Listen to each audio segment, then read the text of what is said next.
Good day everyone, welcome back to my channel, and for today's video, we're going to be talking about the introduction to Philippine literature. So we have different timelines, okay, but in this video, we're just going to be talking about the pre-Spanish period, wherein this is the period when we were not colonized yet by the Spaniards. How do Filipinos live? How is their lives different from the other periods? Okay? Philippines during this period was known for establishing many tribes, such as Negritos or Aitas, who said to come first in the country, and they were great hunters and food gatherers. Sabi nga nila sabi nga nila, 'di ba, pag ang itsura mo daw ay pango or maitim, you come from Negritos. Ang mga ninuno mo daw ay mga Negritos. But if you look like you have a fair skin or you look like Chinese, so they would say, oh, para siyang siguro galing siya sa Malay or mga Chinong lahi. Okay? We also have a term, balangay. So let's have a trivia. Do you know that the word barangay was derived from balangay? Because during those times, they don't have education yet. Ang mga Pilipino, wala pa silang edukasyon. So, they live for their survival. Okay? So, since they cannot stay in that particular place for a long time, they have to find other source of their food. So, those living by the ocean, so they have what we call balangay. Yun yung mga oceanic vessels, and they serve that or those as houses for families. Okay? That's why we have barangay. Isang community. That's a community. Okay? So they have the balangay, the boats. Okay? These vessels would serve as a community. Okay? For the families during those times.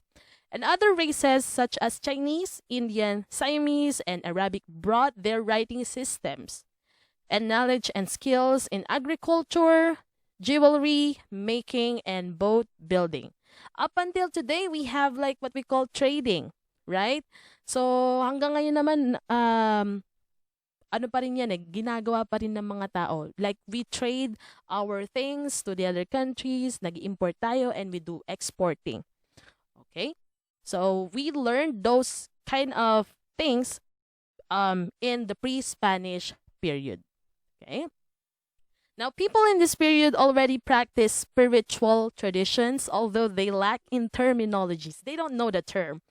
However, since they have strong belief about spirits, they think that the world is not only for them, but as well as for supernatural forces. Ito yung, when we say supernatural forces, ito yung mga bagay daw na hindi na ipapaliwanag ng science. Okay? These are maybe creatures that some people will just see, okay? There will be entities that could bring luck or harm to them. Like, during those times, they believe in Diwata or Anitos. And that's the reason why we have a belief when we were a child, sasabihin ng mga magulang natin, ay, kapag ikaw ay nabunutan ng ngipin, you have to keep that under your pillow. And then once you sleep and then you wake up, ang mangyayari daw ay bibigyan ka daw ng pera ng tooth fairy. Okay? So yung belief na yan nakuha natin sa pre-Spanish period. Now let's talk about gods and goddesses of Philippine literature. Okay? So we have different gods and goddesses because the Catholicism and the other religions were not yet established during those times. So what they believe is, if I see this kind of maybe entity or yung mga ulap, yung mga sun, okay? So yung mga nakikita nila sa nature, they really worship those things. Okay? So we have Bathala, okay, Ejanale, Mayari, Dumangan, Ikapati. But you can do a research on your own if you really want to know more about that. So let's deal with Bathala. Bathala or Bathalang May Kapal or any other spelling variations is the head honko of the gods in the Tagalog myths. Okay, so they say that Bathala is the supreme ruler of all the gods and goddesses.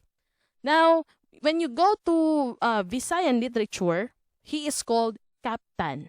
Okay, and Bathala reigned supreme in the heavens, though his beginnings were not necessarily so set. And Bathala has two brothers. They are Ulilang Kaluluwa, a snake living in the clouds, and the winged wanderer who happens to be Galang Kaluluwa. Now, Bathala fell in love with a mortal. Okay? So, their offsprings would now be called demigods and goddesses. So, they are Apolaki, god of war and guardian of the sun. And then the three women would be Mayari, goddess of moon, and said to be the most beautiful of all. We also have Hadan, goddess of dawn, and Tala, goddess of stars. And do you believe in these mythological characters? We have Chanak in the Philippines. They say only in the Philippines, diba? So only in the Philippines you can see there are lots of people who would believe on these characters like Chanak, Aswang, Tikbalang. If you go to the other country, would you hear those kind of terms like, oh, there's a Tikbalang in my country, okay? But only here in the Philippines, we have this kind of mythological characters like Sirena. Yes, Sirena. We also have mermaids, okay? They believe that there are mermaids, okay? But there are some characters here which are not familiar from the other countries. Okay? So those. And then we also have Babaylan. Who are Babaylans? Okay, Babaylan is a Visayan term identifying an indigenous Filipino religious leader who functions as a healer, a shaman, a seer, and a community miracle worker. So if you are sick during those times, you're not gonna go to a doctor because there's no doctor. But there is a babaylan. Now, if you would ask, Ma'am, ang mga babaylan po ba puro babae lang po ba? The answer is no. Okay? A man can also be called babaylan. But during those times nga, okay, ng mga unang panahon, ang kaganapan ng mga lalaki, they are the ones who fight against the enemies. And most of the babaylans are women. Okay, but it's not true that babaylan should be a woman. Pwede rin namang mga lalaki. Now, before we move to the next topic, let's have some activity. This is Celebrity Bluff, and I have invited 3 celebrities. We have Amaya, Imaw, and Ganda from Bagani. Each celebrity will be giving a statement, and what you need to do is to choose whether the statement is a fact or bluff. Okay, let's start with the first one. The word barangay was derived from balangay, which means an oceanic vessel that served as a house for a family. Is this a fact or bluff? Okay, this is a fact. Very good. Now let's go to the next one. Imo said, Apolaki is the great ruler of all the gods and goddesses. Is this a fact or bluff? This is a bluff. Okay, why is this a bluff? Because it's not Apolaki, but it is Bathala. Bathala is the great ruler of all the gods and goddesses. Now let's go to the next one. Ganda said, long time ago, Filipinos used to worship anitos and diwatas. Is this a fact or a bluff? This is a fact. Okay, yes. They worshipped. They had strong belief with the anitos and diwatas. Now let's go to the next one. Okay. So Amaya said Hanan is the most beautiful demigoddess of Bathala. Is this a fact or bluff? A fact? Let's see. Oh no, try again. Oh, that means this is a bluff. Now, Who do you think is the most beautiful demigoddess of Bathala? She is called Mayari. Very good. Next, Imo said, Apulaki is a god of war. This should be war. And a guardian of the sea. Is this a fact or bluff? This is a bluff. Very good. Okay, why is this a bluff? Because he's not a guardian of the sea. He is a guardian of the sun.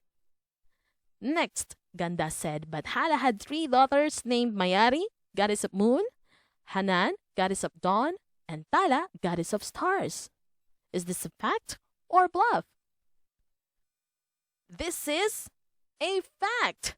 All right. I would like to say congratulations. You're doing a great job. Wow. Okay, let's move to the next one. Oh, congratulations for doing a great job. Now let's go to the writing system. In terms of writing system, our forefathers before used bamboo and leaves to write from top to bottom. The form of writing was baybayin. Okay, I know that most of you are familiar with this writing system already, and this is called baybayin, which was said to be the first writing system Filipinos used. Now, the form of government during those times was very simple and mandated by the Raha or Datu. But right now, we have what we call president and vice president. They were the ones writing down the rules, yes, the Datu or Raha, which were being announced by the Umalohokan or the town crier. Next, now let's go to the literary forms during pre-Spanish period. We have legends. And what are these? Legends, form of prose which the common theme is about the origin of a thing, place, location, or name. Again, let's take note of the word origin. Pinagmulan ng isang bagay, ng isang lugar, okay, or ng isang pangalan. We have an example, the legend of a firefly. Saan nanggaling ang firefly? So they say there is a legend about it. And then we also have folk tales. Folk tales are being passed by the word of mouth. Ito yung mga sabi-sabi ng ating mga matatandang ninuno, which are made out of stories about life, adventure, love, horror, and humor that give moral life lessons. Example, Tinggian folktale, The Moon and the Sun. Now, we also have epic. Now, epic are long narrative poems. Take note, these are poems, these are not prose.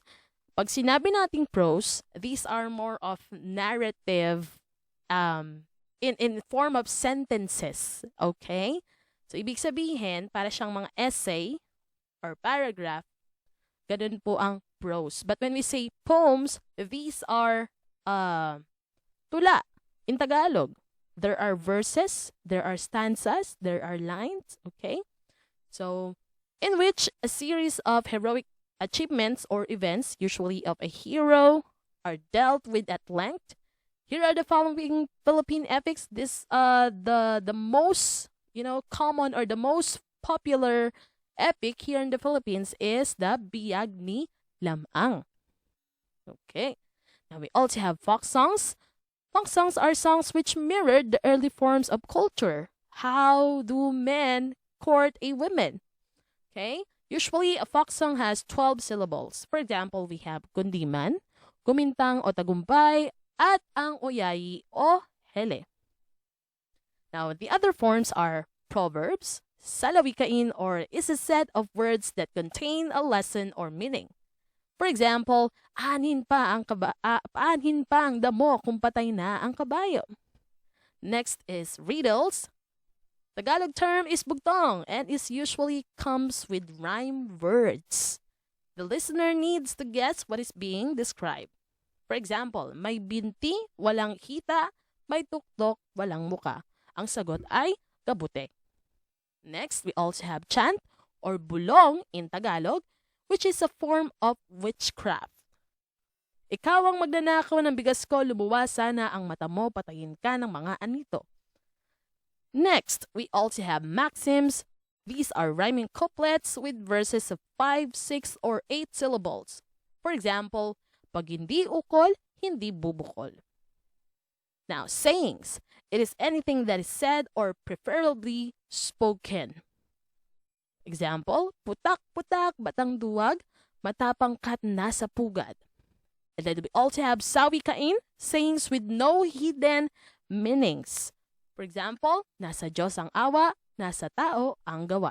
Now, maybe you would ask, ano po ang pinagkaiba ng sawi-kain sa Proverbs?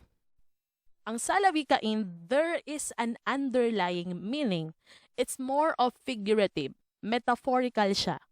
Aanhin pa ang damo kung patay na ang kabayo, hindi naman siya literal. It's not literal meaning, okay? But there is a different meaning behind that statement or proverb. But in sawikain, or sayings with no hidden meanings, it's the literal meaning of it. Nasa Diyos ang awa, nasa tao ang gawa. Now, we also have Pamahiin, and I would ask you if you believe or if you are believing in these Pamahiins, okay? Maybe you can type in the chat box if you believe, and if you have any other Pamahiins, you can type in the comment section, rather. Okay. Number 1, pag nagkaroon ka ng sugat sa mahal na araw, hindi ka gagaling. Number 2, bawal magwalis paggabi dahil mamalasin ka. Number 3, bawal daw maglipat ng bahay kapag buntis. Number 4, sa babaeng may asawa, kailangan ka ng palagi ang unang ihakbang tuwing uuwi ng bahay upang hindi masira ang kanilang pagsasama. Then number 5, masamang magpatong ng sapatos sa mesa sapagkat nagdadala ito ng kamalasan sa buhay o pag-aaway sa pamilya. And these I've got from brainly.ph. Do you have any questions? You can also comment down in the comment section below. So now let's try to match words in column A to their meaning in column B. Okay, you can do it by yourself. You can just pause this video and try to comment down in the comment section below your answers as well. Now, thank you so much, and I hope you've learned something in this video. See you again for more videos. Goodbye!